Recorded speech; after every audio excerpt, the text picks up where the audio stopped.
Kunga Jēzus Kristus evaņģēlija, ko evaņģēlists Lūka 2. nodaļā. Gods tev, Kungs! Viņa vecāki ik gadus Paskā svētkos gāja uz Jeruzalemi. Kad viņš bija 12 gadus vecs, viņi pēc svētku paraduma devās uz Jeruzalemi. Kad svētku dienas bija beigušās un viņa vecāki jau devās mājās, bērns Jēzus palika Jeruzalemē, bet viņi to nezināja, domādami, ka viņš ir atceļā kopā ar citiem. Tie vienas dienas gājumu nostaigājuši, meklēja viņu pie radiem un paziņām. Neatraduši, tie atgriezās Jeruzalemē, lai viņu uzmeklētu. Pēc 3 dienām tie atrada viņu, sēžam templī, mācītāju vidū, tos klausoties un izjautājot. Un visi, kas viņu dzirdēja, bija ļoti pārsteigti par viņa saprašanu un atbildēm. Un viņu ieraudzījuši, vecāki pārbijās, un māte viņam sacīja: Bērns, kādēļ tu mums tā darīji? Redzi, tavs tēvs un es ar sirds sāpēm tevi meklējām. Bet viņš tiem sacīja: Kādēļ jūs mani meklējāt? Vai jūs nezināt, ka man jādarbojas sava tēva lietās? Bet tie nesaprata viņa teiktos vārdus. Tad viņš gāja tiem līdzi un nonāca Nācaretē un bija tiem paklausīgs. Un viņa māte visus šos vārdus glabāja savā sirdī. Un Jēzus pieauga gudrībā, augumā un piemīlībā pie Dieva un cilvēkiem. Tas ir mūsu Kunga Jēzus Kristus evaņģēlijs. Slava Tev, Kristus! Lūksim! Mēs Tev pateicamies, mīļais Dievs, par Tavu svēto evaņģēliju, ko varējām klausīties, un tāpēc lūdzam, lai Tu mums dāvā Tavu svēto garu, lai mēs šos Tavus vārdus varam pārdomāt. Tu, Kungs, mūsos tos dari skaidrus, ka mēs tos saprotam, ka tie mūs iedvesmo uz visu labu, uz mīlestību, uz savu tuvāko, un ka mēs Tevi meklējam un mīlam Tevi no visas savas sirds. Dāvā Dievs savu žēlastību mums, caur Tavu mīļo dēlu Jēzu Kristu, mūsu Kungu. Āmen. Svētdienās starp debesu braukšanu un vasaras svētkiem mēs šoreiz svinām Mātes dienu. Un šis laiks starp debesu braukšanas dienu un vasaras svētkiem tiek saukts par novembru. Tās ir, man liekas, 8 dienas, kurās pat vairāk tur sanāk 10, man liekas pat. Tur sanāk konkrēts dienu skaits, kurā mēs gaidām, līdzīgi kā pirmā draudze gaidīja vasaras svētkus, kad nāks svētais gars. Mēs pavadām šo laiku gaidot Dieva klātbūtni vai apzinoties šo Dieva klātbūtni mūsos, mūsu ģimenē, mūsu baznīcā, mūsu zemē. Un šodien tik skaisti, kad ir Mātes diena. Un šodien mēs patiešām varam ar mīlestību apskaut savas mīļās mātes, savas mīļās sievas, savus mīļos bērnus, savas vecmāmiņas. Un patiešām šodien mēs izsakām savu mīlestību mūsu mīļajām mātēm. Mēs gan tās, kuras jau ir kļuvušas par mātēm, gan tās, kuras varbūt pavisam drīz kļūs, lai Dievs jūs svētī, mīļās māmiņas, mīļās vecmāmiņas, lai jums dod prieku šajā dienā. Un šī ir diena priekš jums, diena, kurā mēs varam par to domāt, atcerēties un domāt par mūsu ģimenēm, cik tas ir ļoti, ļoti būtiski. Un varētu patiešām, kā es arī, man liekas, dievkalpojuma sākumā sacīja, ka mātes diena ir veltīta mīlestībai un attiecībām ģimenēm. Un tik ļoti labi, un tas ir arī loģiski, ka šīs mātes dienas tradīcijas ir nākušas no baznīcas, no vides, kurā mēs ar lūgšanu, mēs gan laulājam ļaudis, cilvēki tiek salauzti baznīcā, un tiek teikt šie vārdi, ko Kristus saka, ko Dievs ir savienojis. To cilvēkiem nebūs šķirt. Un lai tad Dievs mums vieno, mūsu ģimenes, un dāvā tiešām šo mīlestības spēku, par ko mēs dziedājām pirmajā dziesmā, to mīlestības spēku mēs sveicam. Un tas ir, jāsaka, tāds īpašs spēks, kas cilvēkā ir, ka viņš var spēt mīlēt savu tuvāko visu savu dzīvi. Tas ir patiesībā pārdabiski. Man citreiz liekas, ka tas tā nav iespējams. Vienu cilvēku mīlēt visu dzīvi, bet ar Dieva žēlastību tas ir iespējams. Tā ir Dieva žēlastība cilvēkā, ka viņš tā spēja un ka Dievs dāvā šo mīlestības spēku katru dienu. Un baznīcas vidē mātes diena ir arī saistīta ar ģimeni, ar ģimeniskām vērtībām un ar garīgām tradīcijām ģimenē. Un cik svarīgi ir, ka mūsu ģimenēs nav vienkārši, mēs citreiz, vismaz pasaulē, bet no pasaules jau citu nevar neko prasīt. Bet pasaulē vismaz ir tā, kad ir tās, varētu teikt, horizontālās attiecības uzsvērtas, un te ir, teiksim, tās ģimeniskās vērtības kā tuvāk mīlestība, bet tieši baznīciskā vidē mums ir šī krustpunkts, tātad vertikāli ar horizontāli, un proti mums ir jācenšas ieaust arī mūsu ģimenē arī šo ticības tradīciju, ka mēs visi kopā varam ticēt, un kāds ieguvums ir, ka mēs mūsu ģimenē ticam Dievam, un cik daudz tas savieno īstā mīlestībā mums, kad mēs kopā varam teikt galda lūgšanu, kopā aiziet uz dievkalpojumu, kopā teikt mūsu Tēvs lūgšanu un būt ticībā vienoti. Un pat mūsdienās nav tikpat daudz svarīgi, ka mēs esam visi luterāņi. Tas jau būtu lieliski. Man kā luterāņu mācītājiem tas liekas, baigi labi. Bet parasti jau ir tā, ka mēs esam dažādu konfesiju. Un tā jau tas ir mūsdienu ģimenēs, īpaši Latvijā, kad bieži vien viens ir no vienas konfesijas, otrs no otras, un tad mēs meklējam šos krustpunktus, šos savienojumu punktus arī mūsu ticībā. Un ticība ir tā, kas mūs vieno, ticība ir tā, kas mūs ceļ, iedvesmo un dāvā spēku mīlestībai. Un patiešām tas ir ļoti svarīgi. Svarīgi arī mums, vīriem un tēviem, mūsu ikdienā atcerēties un regulāri samīļot mūsu mīļās un skaistās sievas un māmiņas. Atcerēties un aizlūgt arī par tām māmiņām, kas jau ir atstājušas šo pasauli un devušās uz labāku pasauli nekā šī, un ka viņas ir tur, mūsu mīļās mātes ir tur, un viņas varbūt par mums aizlūdz un Dievu priekšā, kā saka, aizliek vārdus par saviem bērniem. Un mātes diena ir viena no tādām jūtīgajiem svētkiem mūsu baznīcas gadā. Un tāpēc, ka māte patiešām ir kaut kā tāda kļuvusi par tādu, bet tas, es domāju, arī kristīgajā tradīcijā ir izteikti. Un īpaši vairāk tur, kur ir, kā teikt, siltāka kultūra, teiksim, piemēram, Itālijā, Spānijā un arī, starp citu, Krievijā vai vēl kur ir izteikti šis mātišķums kā kaut kas ļoti, ļoti jūtīgs priekš cilvēka, īpaši priekš vīrieša.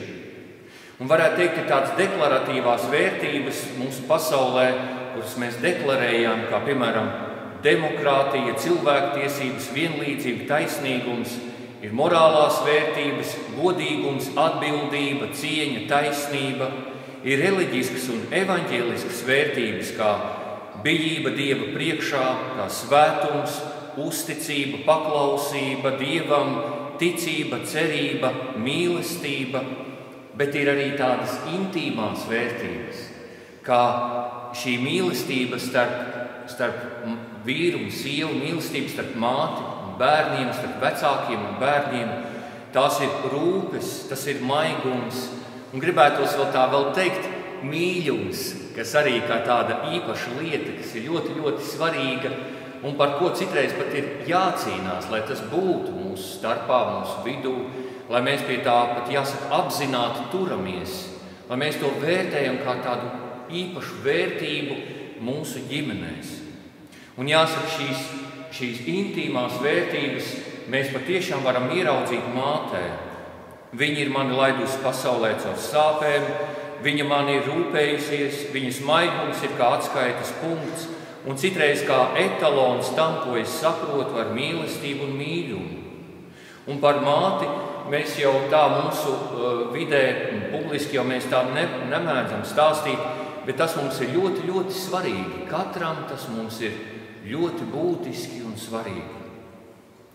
Un šodien mātes dienā mums ir evaņģēlija rakstu vieta par notikumu, kurā izpaužas arī mātes un tēva mīlestība uz Jēzus bērnu. Un patiešām, meklējot svētajos rakstos, nav daudz rakstu vietas par māti. Nav daudz. Tur ir par to, ka ir jāmīl māte un tēvs un jāgodā, kā 4. bauslis, ko mēs šodien lasījām. Un arī, teiksim, pie Zālamana pamācībām ir par to ieklausies dēls sava tēva un mātes pamācībās. Ieklausies, ņem to vērā un visu dzīvi turi sev priekšā, ko tavs tēvs un māte tevi ir mācījusi. Jo viņi māca mīlestībā un dzīves gudrībā, un tas nāk no tā kunga. Tur varētu teikt tā paradigma, tur tā izpaužās. Un tā ir tik interesanta lieta. Un šodien, kad mēs nedaudz varam pieskarties šim notikumam, kad Jēzum bija 12 gadi, mēs redzam, pirmais ir, ka šī bija svētā ģimene, bija kārtīga reliģioza ģimene. Tā gribētos ar mūsdienu terminiem teikt. Viņi katru gadu devās uz svētceļojumu, uz templi Jeruzālēmē. Un tā bija viņu ģimenes tradīcija, varētu tā teikt. Un tas man tā šajā gadā īpaši iekrīt domās, cik tas ir vērtīgi, kad ģimenēs ir arī kāda tradīcija, kā ģimenes tradīcija. Un, piemēram, kāda varētu būt mūsu ģimenes tradīcija. Varbūt jūs varat ieviest savā ģimenē to, kad katrā svētdienā jūs apsēžaties pie galda, uzklājiet baltu galdautu un lūdziet Dievu. Tas būtu ļoti skaisti, kad visi kopā noskaita galda lūgšanu, vai ne? Un to varētu svētdienā, tas ir svētdienai ļoti piederīga, skaista ģimenes tradīcija. Kā svētā ģimene devās uz Jeruzālēmas templi, cik labi ir, kad arī mūsu ģimenēs ienāk šī vertikāli caur kaut ko. Un es teiktu, ka mūsu bērni to atcerēsies.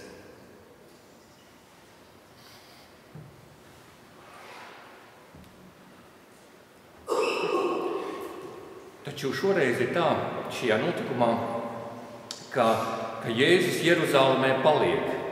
Viņam aprit 12 gadi, viņš jau ir izaudzis un viņš paliek Jeruzālēmē.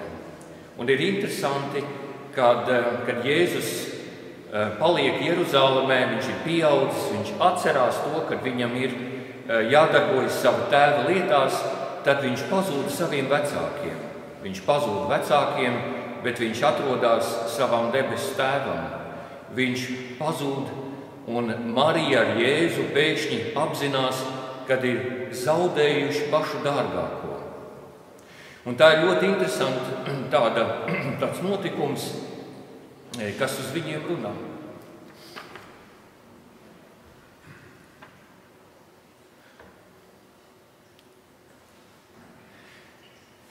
Marija un Jāzeps meklē bērnu Jēzu. Un ne tikai ārēji, bet arī no visas sirds. Un šī meklēšana ir arī šīs, varētu teikt, mīlestības pamatā. Jo mīlestība savā būtībā arī ir tāda uzmeklēšana. Un šeit meklēts tiek pazudušais Jēzus vispirms ļaužu pilnā lielpilsētā Jeruzālēmē. Un mēs tā varējām dzirdēt to, kad viņi ir meklējuši 3 dienas. Un viņi atrod viņu tikai 3. dienā. Un interesantākais ir tas, ka viņi ir meklējuši par tirgus laukumiem pie draugiem un paziņām, visur, kur viņi tikai atradās Jeruzalemē un kur viņi varētu atcerēties, kur Jēzus varēja būt. Un interesantākais, ka tikai pašās beigās viņi atrod viņu templī. Un viens, ka tas runā uz to, ka cilvēki citreiz meklē savus pazudušos pie cilvēkiem un tikai beigās meklē to Dieva namā. Un varbūt pat arī notika pat tik skumji, ka viņi jau bija zināmā mērā padevušies un domā, ja mēs jau 2 un jau 3 dienas esam meklējuši, tad mēs viņu vairs neatradīsim. Tad iesim vismaz Dievu lūgt, lai Dievs mums palīdz viņu atrast. Un viņi tā vietā, lai uzmeklētu aizvien vairāk, lai izlūgtos Dieva žēlstību, viņi atrod Jēzu Dieva namā. Šis atrašanas notikums šajā Jēzus 12 gadu stāstā ir tas pats jūtīgākais un tas pats centra punkts. Marija un Jāzeps viņu atrod Dieva namā, un tas norāda uz to, ka viņi atrod šo bērnu Jēzu, līdzīgi kā Jēzus augšām cēlās un atgriezās arī pie savas mātes Marijas un pie saviem draugiem apustuļiem arī 3. dienā, tā arī 3. dienā viņi atrod savu bērnu un atkal viņu saņem atpakaļ. Kā Marija un Jāzeps mīlēja savu bērnu Jēzu, droši vien līdzīgi arī mūsdienās daudz vecāki mīl savus bērnus, kuri mijās mīlestību, mijās rūpes, mijās bailes viņus pazaudēt, mijās dažādas citādākas emocijas, kā jau tas ir mūsu ģimenēs. Un man liekas svarīgi tas, ka viņi mīlēja un apzinājās to, cik dārgs viņiem ir šis viņu mazais dēls Jēzus. Un tas nav pašsaprotami, jo Marija un Jāzeps bija dziļi ticīgi cilvēki, kuri atcerējās to, kā Jēzus ir nācis pasaulē, kad Jēzus patiesībā viņiem ir patiešām Dieva dāvana, patiešām Dieva dāvana. Bet tas, ka viņi bišķi bija kaut ko aizmirsuši, bija Marijas vārdos. Viņa teica, es un tavs tēvs tevi meklējām. Kaut gan Marija labi zināja, ka Jāzeps nav Jēzus tēvs. Un tas nozīmē, ka viņi jau tik ļoti gribētu Jēzu paturēt sev, tik ļoti gribētu paturēt sev. Tāpat kā jebkurš mīļots vecāks grib savus bērnus pēc iespējas ilgāk paturēt savā namā, jo viņi ir mūsu mīļotie. Kas šajā notikumā ir tas garīgi augstvērtīgākais brīdis? Patiešām tas, ka Marija un Jāzepa ierauga Jēzu, kurš runā ar priesteriem. Un tas ir mirklis, kas notiek vecāku sirdī, sirds pārdzīvojums, ieraugot pazudušo Jēzu, atrodot viņu pavisam citādu, kādu viņi bija iepriekš viņu redzējuši. Pa 3 dienām daudz kas ir mainījies. Pazaudēja savu dēlu, bet atrada Dieva dēlu. Pazaudēja to, ko viņi sauca par savu, bet atrada to, kurš sauc debesu tēvu par savu tēvu. Un turpmāk vēl pēc 12 gadiem, ja mēs rēķinām līdz pat 33 gadiem, vēl 20 gadus Jēzus bija kopā ar viņiem. Viņiem tika doti vēl 20 gadi kopā ar Jēzu. Arī mēs attiecībās ar savu māti un tēvu un attiecībās ar saviem bērniem gan zaudējam, gan meklējam un nereti ar sāpēm, bet arī mēs atrodam. Un nereti šī atrašana var notikt arī šajā dievišķajā kontekstā, šajā vertikālē. Bērna izaugšanas laikā mēs zaudējam savu bērnu, kas sagādā sirdsāpes, tad mēs meklējam jaunu veidu attiecības, līdz atrodam tās jau pavisam citādā jaunā līmenī, kā ar jauniešiem un ar personībām, ka mēs ik pa laikam kaut ko atkal pazaudējam, liekas, kaut kas atkal zūd, bet mēs atkal kaut ko jaunu varam iegūt.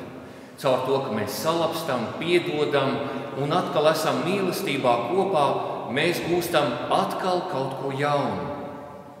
Ģimenē pārmaiņas nereti ir kā pārbaudījums attiecībām, taču atrašana notiek brīdī, kad atbilde tiek meklēta nevis ar prātu, vai aprēķinu, vai loģiku, bet ar sirdi. Kad mēs meklējam ar sirdi, mēs atrodam mīlestībā. Taču šī evaņģēlija notikuma kontekstā mēs varam ieraudzīt vēl vienu attiecību risinājumu iespēju doties uz templi un meklēt viņu tur pie Dieva. Varbūt ticība Dievam var mums labāk satuvināt, varbūt tas, ko atklāja mums Jēzus, var palīdzēt atklāt arī manu bērnu sirdis un manu vecāku sirdis.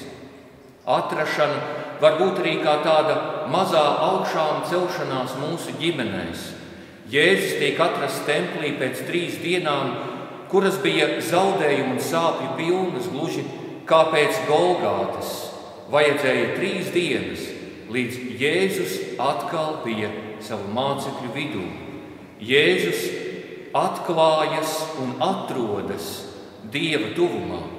Kad mums aiziet bojā iepriekšējās attiecības, tad sāpēs Dievs mums var dot cerību uz augšām celšanos, uz jaunu sākumu.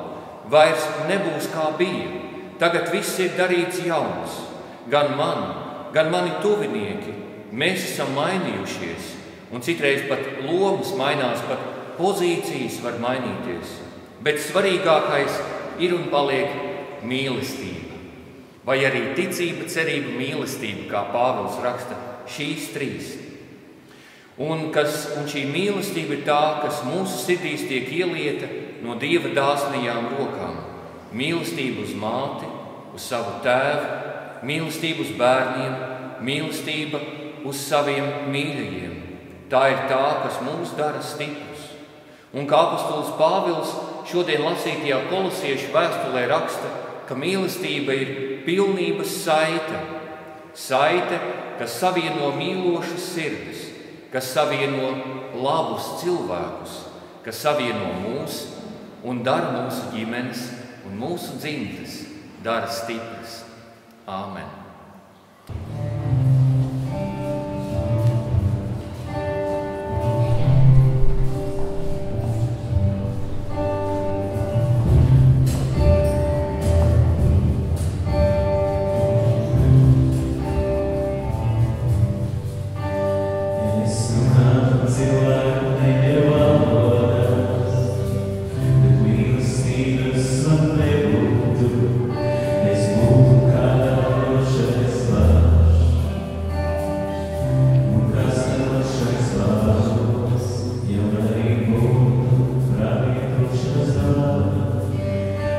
Sim.